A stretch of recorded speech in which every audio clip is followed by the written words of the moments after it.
So one thing that's interesting for a lot of Wisconsin fans, we're only like 2 years apart, so they look at your age and they're like, whoa, he's young. What do you have to speak to about your experience? We've seen it here in training camp, but what can you say?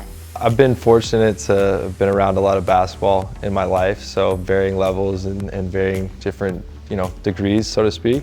G League, college, NBA for a long time. So I feel like my general background is pretty strong, and the last few years getting to be an assistant in the G League's helped me grow my voice and ready for this opportunity to kind of lead a group. So feel ready and like I have the adequate experience. It's been great watching you and your team.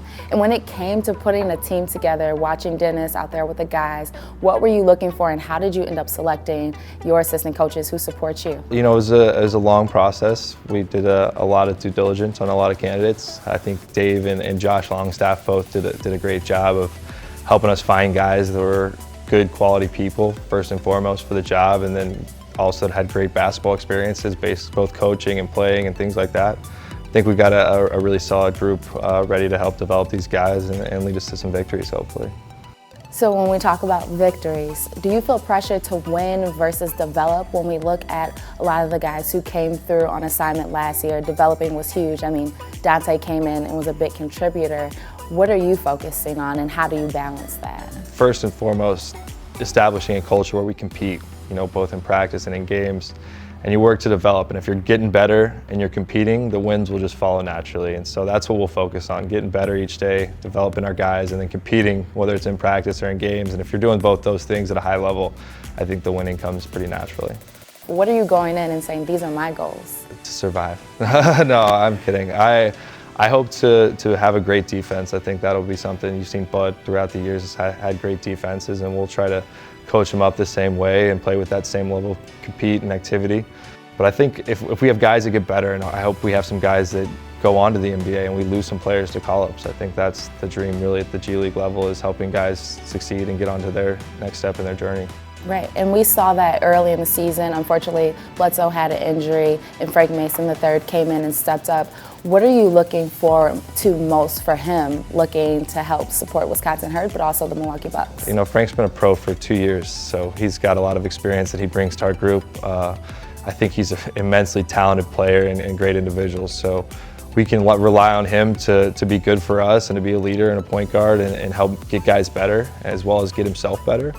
But I think the biggest thing for him is be ready to play when the Bucks call his name, because it's going to happen inevitably throughout the season in a couple points. So hopefully he's ready and does well.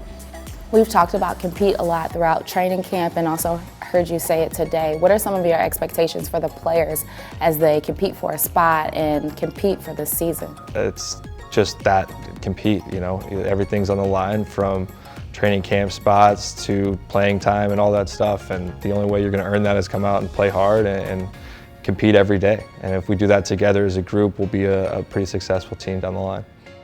The Bucks have a very deep roster. We saw Sterling and DJ come down last season.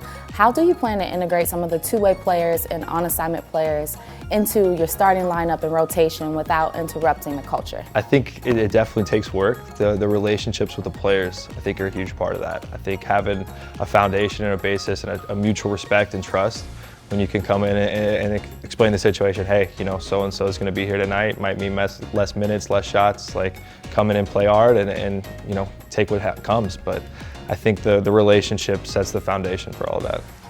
And what do you want the Wisconsin Herd to be known for this season?